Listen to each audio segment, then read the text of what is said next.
Olha essa coisa linda, pessoal. Olha isso daqui, pessoal do céu, mano. Olha, velho. 114 pontos até agora, né? Porque a gente ainda tem Brenner e a gente ainda tem Lindoso amanhã, tá? Então, se tu ainda não é nosso sócio, cara, tu tá comendo bola, tá? Eu indiquei o Sid Clay lá pros sócios. O fim de semana, antes do fim de semana, aí a semana inteira batendo na tecla que a zaga do Corinthians era uma ótima para essa rodada, beleza? Tá aí comprovado, rodada de valorização, e mesmo assim mitamos muito. E vamos mitar amanhã ainda com o Brenner, hein? Então, bora lá para essa explicação do vídeo da rodada 3. Fala, mitos! Beleza? Que saudade aqui. Mano do céu, mitamos aí na rodada, como você viu. Passamos dos 100 pontos e, cara, quando a gente passa dos 100, a gente fica muito feliz. Teve sarrada da mitagem. Quem mitar tem direito a dar sarrada, então se tu também mitou, dê a sarrada aí na tua casa, beleza? E bora pra rodada 3 aqui, que eu não quero enrolar muito, tá? Então se tu não é inscrito, se inscreve no canal, porque sempre as melhores dicas. Eu avisei vocês que a lista ia estar lá, tá? Das boas opções da rodada 2. Muito cara que tava naquela nossa lista lá no Instagram, no Face. Cara, mais de 50% da lista mitaram na rodada, foram muito bem. Rodada ainda tem amanhã e ainda tem o jogo do Grêmio daqui a pouco que eu quero assistir, beleza, galera? Então bora aqui explicar para vocês rapidinho, porque essa rodada 3, ela é uma rodada mais complicada da gente entender a valorização, tá? Então se tu ganhou bastante cartoleta na rodada 2, na rodada 3 a gente não vai ter mais altos ganhos, tá? O que a gente vai fazer é preservar o que a gente já tem e ainda ganhar mais um pouquinho de cartoletinhas para nosso patrimônio, para o resto da competição, beleza? Então, cara, vamos lá.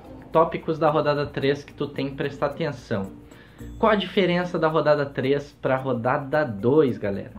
Ainda eu vou bater na tecla. O que é importante da gente analisar em todo o sistema de valorização do Cartola. Média em relação ao preço. É sempre assim, média em relação ao preço. A única diferença da rodada 2 é que a gente tinha aqui com caras valorizados. Eu expliquei lá por quê. E agora, qual a diferença?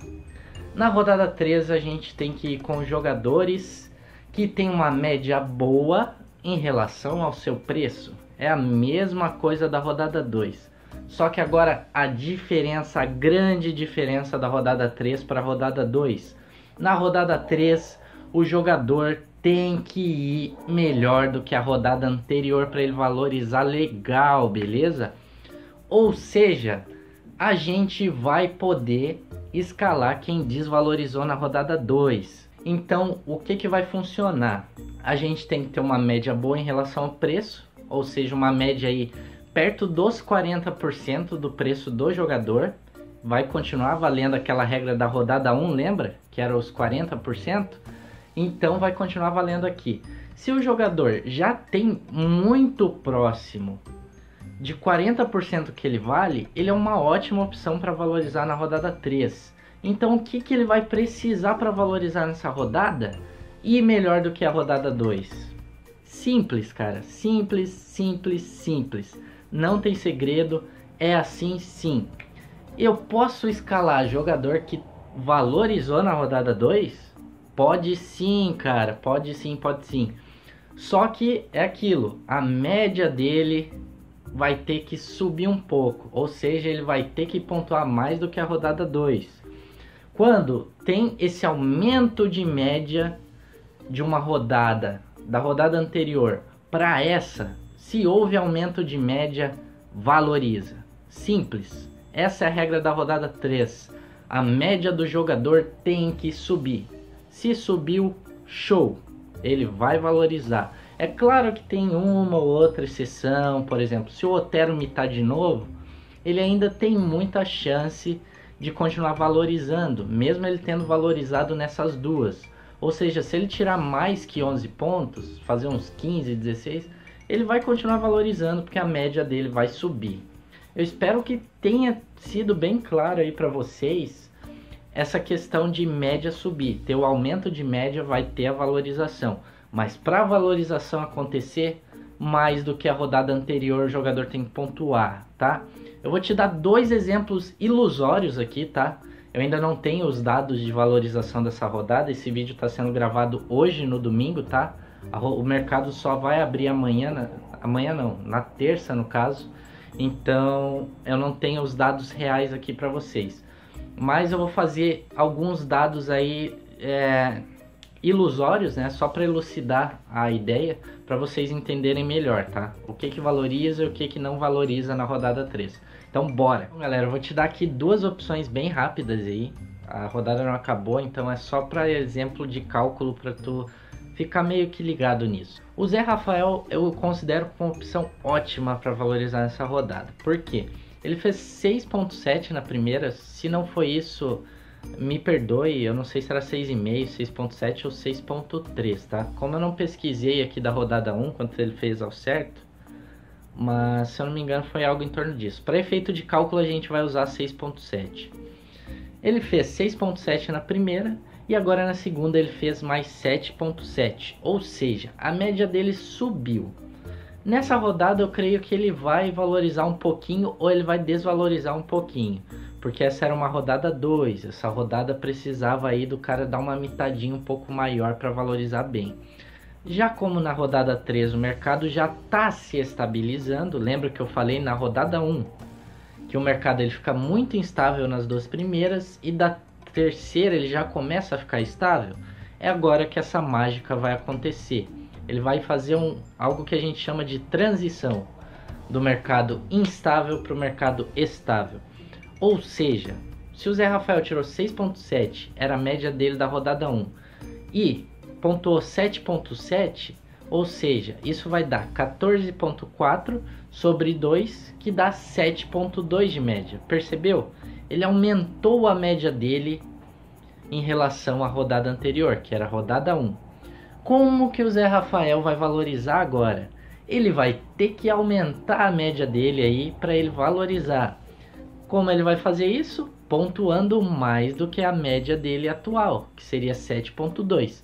Se ele fazer mais que 7.2, show, ele vai valorizar. Ou seja, por que eu estou indicando o Zé Rafael? Porque ele é um cara muito mito de cartola. Quem joga desde o ano passado sabe que ele é mito.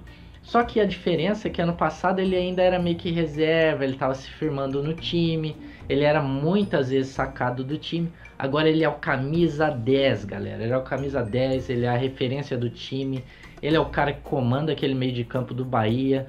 Ele já tá batendo algumas bolas paradas que antes ele não fazia. Ou seja, o Zé vai ter chance sim de tirar mais que 7 pontos e talvez até mitar aí, quem sabe, um gol dele. E ele valoriza bem. Mas tu pode pegar jogadores mais baratos sim, tá?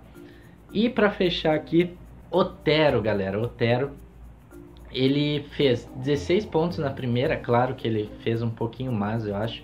Mas para efeito de cálculo eu vou considerar 16 pontos. Mais 11.3, 27,3 no total. Dividido por 2, vai dar aí uns quase 14 pontos de média. Ele caiu um pouquinho a média, mas como ele ainda está 40% do que ele custava, ele está com uma média muito alta e ele vai continuar valorizando na rodada 2. Porém, para a rodada 3, lembra do que eu disse? Ele tem que aumentar a média, ele tem que ter um aumento de média. Ele está com uma média muito alta, galera.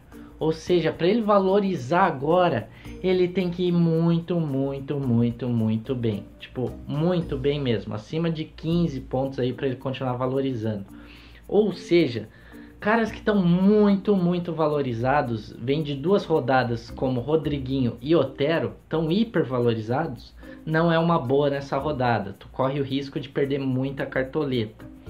Porque talvez se eles não forem tão bem como nas duas primeiras rodadas, a média despenca. Fica ligado nisso. Só isso que eu peço para vocês, beleza? Espero que tenha ajudado essas dicas para vocês. Eu ainda vou trazer mais vídeos aí, vou trazer boas opções para vocês. Esse vídeo é mais para explicar para vocês como vai funcionar a rodada 3, para ninguém perder cartoleta. Nosso objetivo ainda é valorizar, para a gente ficar tranquilo aí para o resto da competição, beleza? Um grande abraço, se inscreve no canal e deixa esse like aí. Tamo junto!